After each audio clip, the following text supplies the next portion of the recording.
साथियों नमस्कार। सभी नवनियुक्त वीएलओ फॉर्म 7 भरने की कार्रवाई किस प्रकार करेंगे।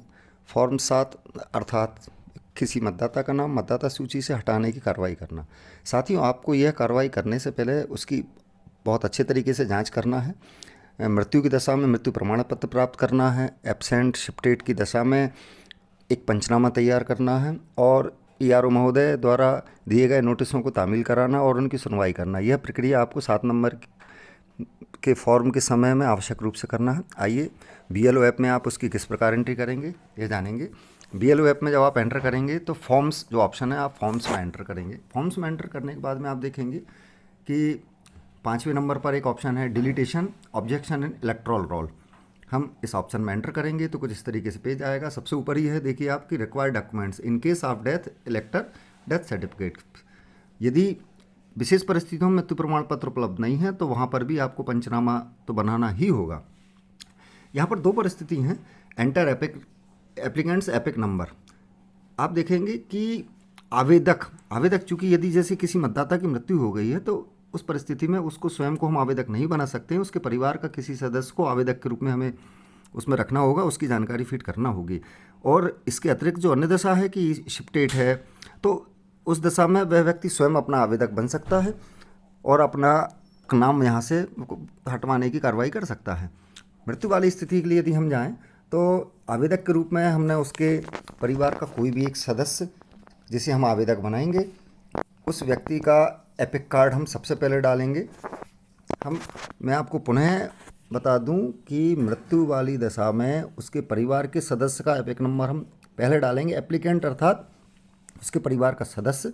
फिर नीचे ऑप्शन है deletion of enrollment for same EPIC other elector objection to inclusion. Same EPIC वाला ऑप्शन मृत्यु वाली दशा में हमें चूज़ नहीं करना है।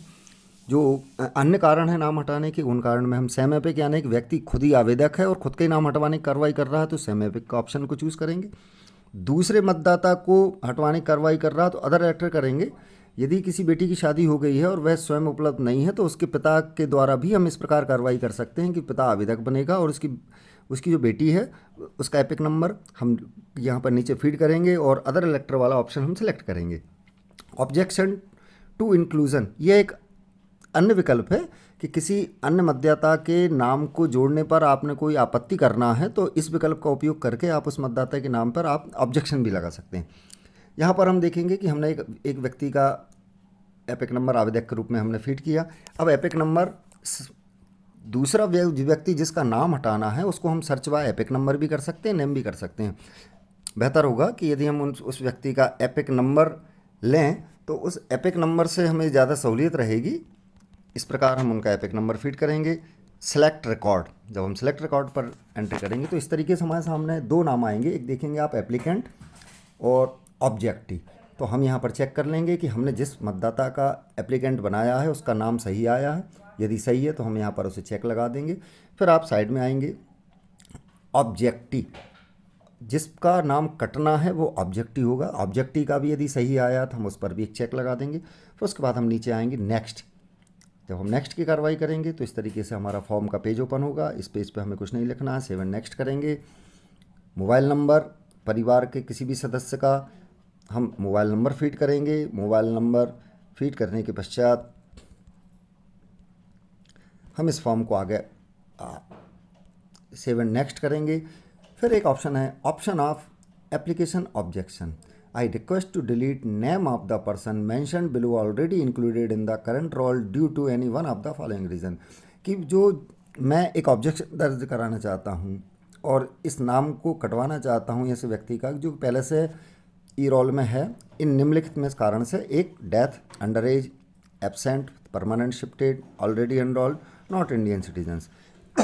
इनमें से किसी भी एक हम विकल्प का चुनकर जो उसका वैधिक कारण है वह हम चूज़ करेंगे। जैसे यहाँ पर डेथ है तो हम डेथ सेलेक्ट करेंगे।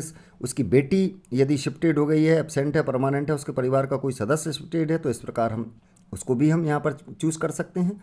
जब हम चूज़ करेंगे तो जो भी ऑप्शन विकल्प होगा यहाँ पर देखिए आपने डेथ वाले में नीचे एक ऑप्शन आएगा, क्या आपके पास में डेथ सर्टिफिकेट अटैच्ड है।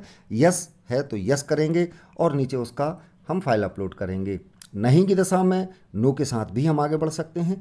और जब हम आगे जाएंगे तो इस तरीके से पेज आएगा। यहाँ पर हमको जिस मतदाता का नाम कट रहा है उस मतदाता का पूरा पता हमें यहाँ पर फीड करना है। उस मतदाता का मतदाता सूची के अनुसार जो भी पता है हम उसे फीड करेंगे। फीड करने के बाद में ये हमारा फॉर्म कंप्लीट होगा।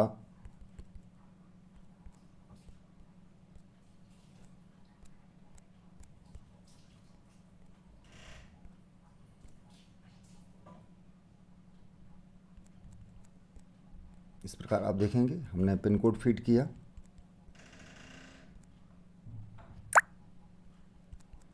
यह वीडियो आपकी समझ विकसित करने के उद्देश्य से बनाया गया है, इसलिए मैं यहाँ इस तरीके के नामों का उपयोग कर रहा हूँ। आप कृपया पूरा सही एड्रेस भरें उसमें। इस तरीके से ये हमारा एक फाइनल पेज हो जाएगा। जब हम सेव एंड नेक्स्ट करेंगे यह पेज जाएगा। हम इसको फाइनली एक बार पूरा चेक कर लेंगे और सब सही है तो हम यहाँ पर सबमिट कर देंगे। जो रेफरेंस आईडी होगी आप उस रेफरेंस आईडी को नोट कर लें और ऑफलाइन जो फॉर्म भर रहे हैं 7 नंबर उस फॉर्म में आप उसे नोट कर लें। और अंत में जो पावती है उस पावती को भी जब आप मतदाता को प्रदान करेंगे तो उस पावती में भी आप रेफरेंस आईडी की एंट्री करेंगे। यहाँ आपको पुनः बता दूं कि किसी भी मतदाता का नाम हटाने से पहले उसकी भली भांति जांच करना बहुत आवश्यक है और फॉर्म 14, 15 संबंधित अन्य जितने भी नोटिस वाले दस्तावेज हैं उनकी कार्रवाई पूर्ण करना बहुत आवश्यक है। आशा करता हूं कि इस वीडियो के माध्यम से आप मतदाता सूची में से मतदाताओं के नाम हटाने की कार्रवाई सुचारू रूप से कर पाने में सफल होंगे।